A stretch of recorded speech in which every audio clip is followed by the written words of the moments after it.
ஒரே ஒரு 5 லிட்டர் இதய மந்த்ரா கடல் எண்ணெய் பேக் ஒரு மாசம் முழுசுக்கும் அத்தனை சமையல் முடிச்சு விடலாம். இதய மந்த்ரா. அனைவருக்கும் வணக்கம். இன்று மதுரை மாநகரில் நடக்கக்கூடிய முருக மாநாட்டிற்கு என்னுடைய ஒரு ராமருக்கு அணில் போல இந்த முருகனுக்கு கஸ்தூரியும் ஏதோ ஒரு சின்ன ஒரு பங்களிப்பை செய்து கொள்வதில் எனக்கு ரொம்ப பெருமை.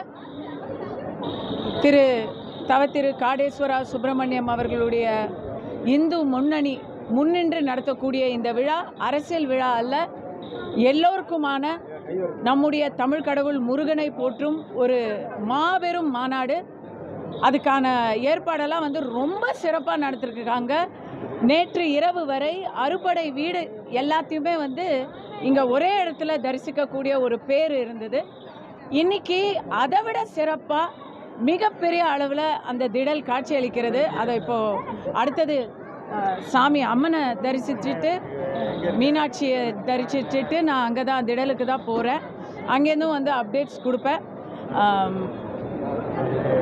ஆன்மீகவாதிகள், பக்தர்கள், முருகனை பிடித்தவர்கள் அனைவரும், தமிழ் மக்கள் அனைவரும் இந்த விழாவில் கலந்து கொண்டு சிறப்பிக்குமாறு மீண்டும் அழைப்பு விடுக்கிறேன். அதே மாதிரி வள்ளுவனுக்கு காவி போட்டு பார்த்தாங்க, தமிழ்நாட்டில் அது எடுபடலை. இப்போ வேலை வச்சு வேலை தூக்கி எதிர்பார்க்குறாங்க அப்படின்ற மாதிரி சீமான் பேசுனீங்க, எப்படி பார்க்குறீங்க?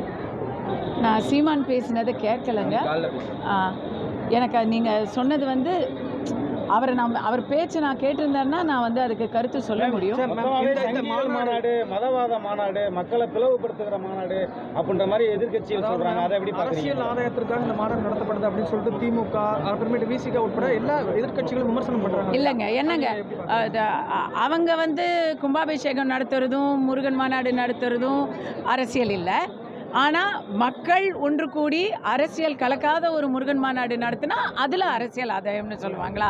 இது மாமியார் உடைச்சா அது மண் சட்டி, மருமக உடைச்சா பொன் சட்டிங்கிற கதையாக இது வெறும் இன்னும் சொல்ல போனால் பொறாமையிலிருந்து வெளிவந்த ஒரு வார்த்தைகளாக தான் நான் அதை பார்க்குறேன்.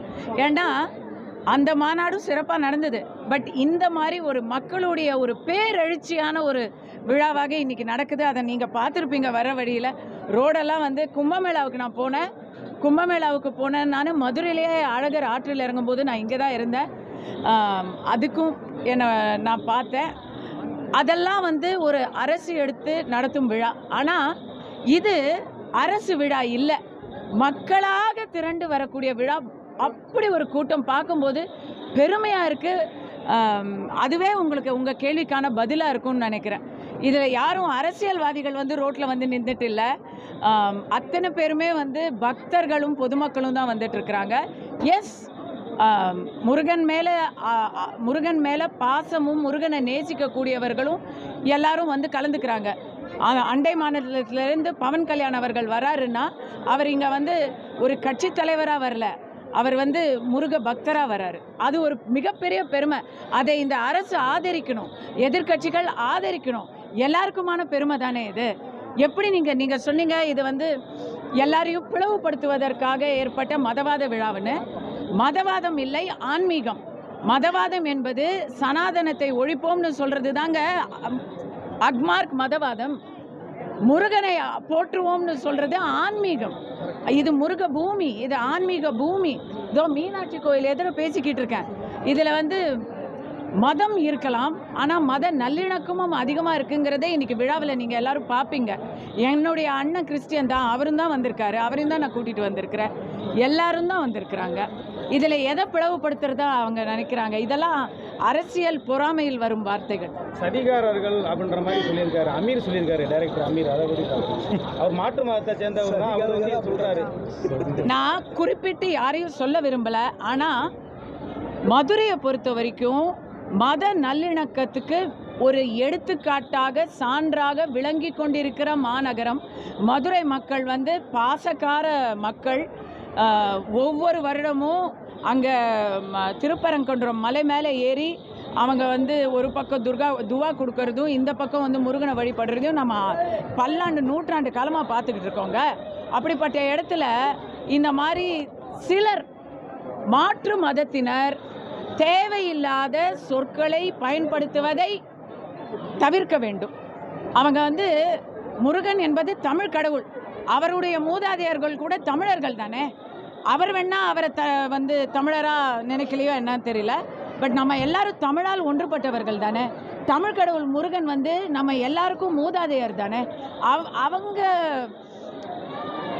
தவறான சொற்களையும் வெறுப்பையும் தவிர்க்க வேண்டும். குறிப்பாக மதுரை எம்பதியில் மாற்று மதத்தினர் ஒரு அரணாக நிற்க வேண்டும். சுல்தான் கூட நமக்கு கோயிலுக்கு நற்பணி செய்ததான் நம்ம வரலாற்றில் பார்க்குறோம்.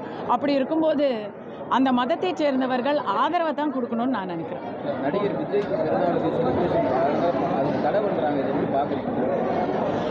விஜய் அவர்களுடைய செலிப்ரேஷனுங்கிறது ஒரு இடத்துல தான் நடக்கணும் அப்படின்னு இல்லை, எங்கள் ஒவ்வொருத்தருடைய மனதிலையும் அது நடக்குது. இந்த கேள்வியை கேட்டதுனால இங்கேயும் நான் சொல்லிக்கிறேன். தமிழக வெற்றி கழகம் தலைவர் ஜனநாயகன் விஜய் அவர்களுக்கு என்னுடைய பிறந்தநாள் வாழ்த்துக்கள். காற்றுக்கும் அன்பிற்கும் உண்டோ அடைக்கும் தாழ். விஜய் மேலே இருக்கிற அன்பு எந்த ஒரு குட்டி விதிமுறையாலையும் வந்து அது குறைஞ்சிராது. அவருக்கு பிறந்த நாளுங்கிறது ஒவ்வொரு ரசிகருக்கும் ஒரு பெரிய விழா தான்.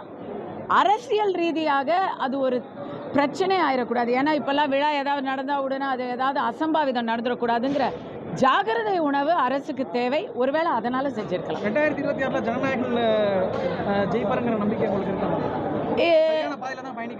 அவர் சரியான பாதையில் கண்டிப்பாக பயணிக்கிறாரு. அவருக்கு ஒரு வளர்ச்சி இருக்கும். வெற்றி என்பது கட்சியின் பெயரில் இப்பொழுது இருக்கிறது. அதை நாம் அவருக்கு வாழ்த்தாக தெரிவித்துக் கொள்கிறோம்.